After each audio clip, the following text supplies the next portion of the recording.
of unleavened bread came. This was the day the Passover lambs had to be sacrificed. Jesus said to Peter and John, "Go and prepare the Passover meal for us to eat." When the time came, Jesus and the apostles were sitting at the table. He said to them, "I wanted very much to eat this Passover meal with you before I die. I will never eat another Passover meal until it is given its true meaning in the kingdom of God." Welcome! Welcome to this very, very unique and different Holy Week special. Mag-e-enjoy kayo dito. Hindi bawal mag-enjoy sa Holy Week, hindi bawal mag-enjoy sa Lent. Kasi minsan yung Holy Week o yung Lent, iniisip natin yung bawal yung tsokolate, bawal yung matamis, bawal yung sine, bawal yung TV, bawal yung hey, totoo yan. May sorrow yung Lent. May sorrow yung Holy Week dahil number one, we repent of our sins. But alam nyo, repentance has hope. Kasi ang repentance na walang hope, it leads to depression and to more sin. Pag hindi ka naniniwala na mahal ka ng Diyos at papatawarin ka niya sa lahat ng iyong mga kasalanan, you will end up with more sin. Lalayo ka pa sa Panginoon. Our message to you today is repent because there's hope na mahal ka ng Diyos. Pangalawa, there's gratitude. Di ba pag nagpapasalamat ka, dapat nakangiti ka? Binigyan kita ng regalo. Tapos sasabihin mo sa akin, thank you. There's something wrong. You should say thank you. And we should say thank you to a God na nagbigay sa atin ng pinakadakilang biyaya, ang kanyang anak na si Jesus, ang ating Panginoon. Pangatlo, our message to you is to love. To love God and to love others because it is the only key to happiness. Do you want to be happy? I want you to know, this is what we want, to love, to give ourselves to God. Alam nyo, brothers and sisters, we want you to experience God today in a very special, special way. May you experience God's love. May you experience His joy and His peace. This whole show, allow Him to speak to you. We'll have fantastic guests, people who will tell their stories, people who will tell about their lives, open up, tell you everything. It's going to be an exciting show. Not only people who will share, we'll have Jeffrey Hidalgo, Isa Higuera, who will sing inspiring songs for you so that you will come closer to God. Come, join me. Come to the table. Hi, John. Good for you to come. Thank you. Hello, Candy. Brother. Brother Ed. Yes. Great. Kumusta? It's good for you to come.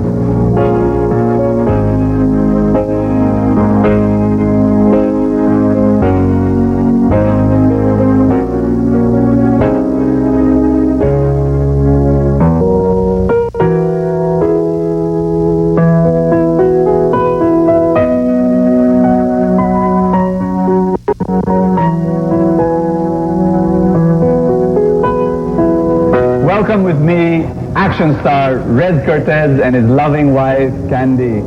And of course, very popular, very famous, ako lang yata hindi popular dito, showbiz TV personality, Thank you. John Young. Thank you. Maraming salamat for coming over to the table. And I just want to say, 7 last words. We're going to talk about, first of all, Candy and her life. Kasi ang unang last word ni Lord, Father, forgive them. Then after Ikaw pa that- nauna. Yes. At ako yung nag-invite sa kanya. And medyo ano nga siya, sabi niya, ano na naman yung trip ko na yan? Baka hindi nga sumubon or parang one of those na naman. So, actually, medyo nahihiya pa siya sa akin kasi I asked her to join me in Edsa Shrine. During that time, we had this Marian activity, And Candy Snowy on stage, singing, dancing for the Lord. Sabi nga niya, shock, anong kaplipan na naman yan?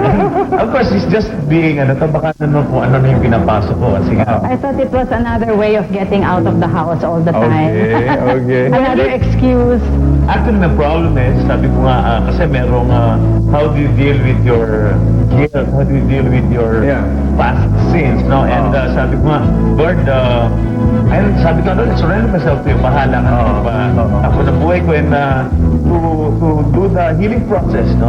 In my family, in my personal life, no? And, yun na nga, when Yan yung nalaman. It was during my LSS that I found out about all the things that he was doing. I think he was led by the Holy Spirit to share a part of that life, of his life, the things that he was doing that was hurting me. Actually, my plan is, i-edit ko yung sharing ko. Aalisin ko yung aking pambabae. And, ano mo na, pipiliin ko lang i-share ko. But, I found myself sharing, rolling and rolling. Wow. Without, I just check myself, just sabi ko, wow, ano yung sinabi ko? And she was there, in front of me, na para bang ano pong ginagawa ng asawa ko. I wanted the earth to open up and swallow me because it was so embarrassing. Didn't you want to kill him? Yeah, that was our Mommy, no. No. And he came to me and he really said sorry. He embraced me. Kulang na lang he'll kneel in front of me. So, how can you not forgive? And pero ano yung mukha niya? Mukhang mabait na santo. Alam mo naman ako, kontrabida lang ako sa pelikula. Pero sa ngayon, bida na ako sa Panginoon. Did it take 13 years? Because both started at 13, and you've been serving for 13 years. Did it take 13 years to heal, or No. when did it happen? The forgiveness came almost instantly. Wow. Yeah, miraculously, almost instantly. But the devil knows how to manipulate you. When I went out of the LSS, things started coming into my mind like self-pity, and you have to be depressed, and Res did this to you.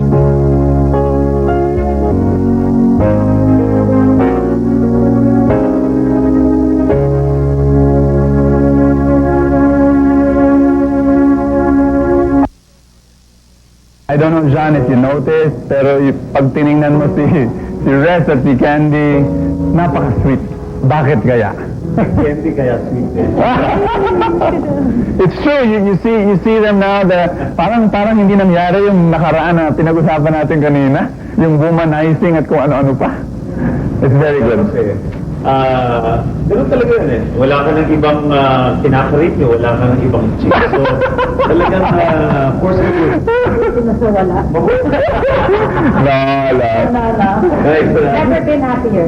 Well, can I ask something? Res, your bad behavior, would you attribute that to spiritual blindness or hardening of the heart?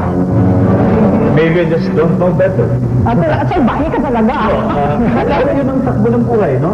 Ganun talaga. Normal lang yung may chicks kasi si Raul yung lalaking walang chicks, wala siyang... Normal lang mag-drug. Yeah, kasi Macho. sa atmosphere, para bang, akala ko yun ang real happiness. Akala ko, maybe it's just, yung exposure, na akala ko ganun ang buhay. Oo. Na it's good, I realized na hindi pala ganun, hindi. And I found out na hindi pala yun ang totoong kaligayahan. Matagal ba ito, Res? Yung parte ng buhay mo na nag-drugs ka and all? I'm not really happy, no? But still, it's bad motivating me to do things. And a few years. Yeah, siguro, span of mga 10 years yan.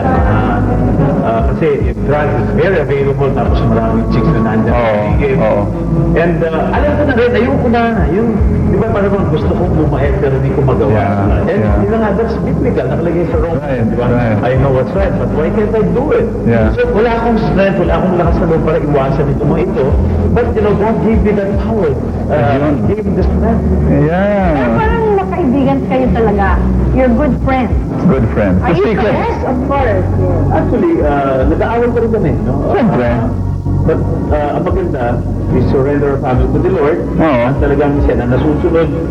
Kahit pag-away kami, we don't judge one another, we don't hate one another. At talagang sinusolve namin lahat ng problema at ang nasusunod. Kailangan yun, I mean, lalo na ngayon, so many marriages are suffering, so many marriages are falling apart, It's good to number one, maraming mga tanong na sa isipan ko, yung how to say no to temptation, rest, no? Dati you would say yes to temptation. Hindi mo iniisip, okay,